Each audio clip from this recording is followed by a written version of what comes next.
Drop outs పెరిగే అవకాశం ఉంటుంది దీనివల్ల. మరొక విషయం మేము చెప్పదలుచుకుంటున్నాం. ఇది పర్టికులర్ గా ఉస్మానియా యూనివర్సిటీలో నేను డైరెక్ట్ గా గమనించినటువంటి విషయం.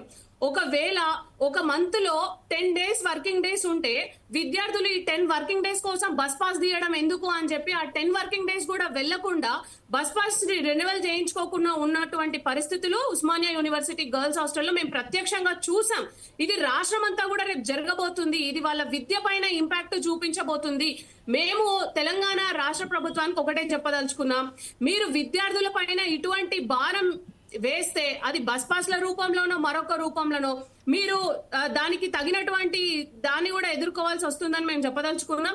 దీనివల్ల ప్రైవేట్ సంస్థల్లో చదువుతున్నటువంటి విద్యార్థులకు కానీ మిగతా కార్పొరేట్ సెక్షన్స్ లో చదువుతున్న వాళ్ళకి పెద్ద భారంగా మారకపోవచ్చు.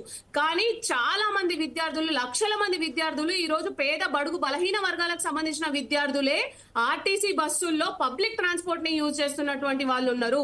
ఈ రోజు మీరు బస్ ఛార్జీలు ఇట్లా మీకు నచ్చినట్టు పెంచుకుంటూ పోతే ఆ భారం విద్యార్థుల పైన పడితే దాన్ని ఎవరు మోస్తారని మేము ఈ రోజు మీకు ప్రశ్నిస్తున్నాం.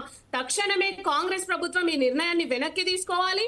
విద్యార్థులకు ఉచిత బస్ పాస్లు ఇవ్వాల్సిందే అని కూడా మేము ఈ సందర్భంగా డిమాండ్ చేస్తున్నాం.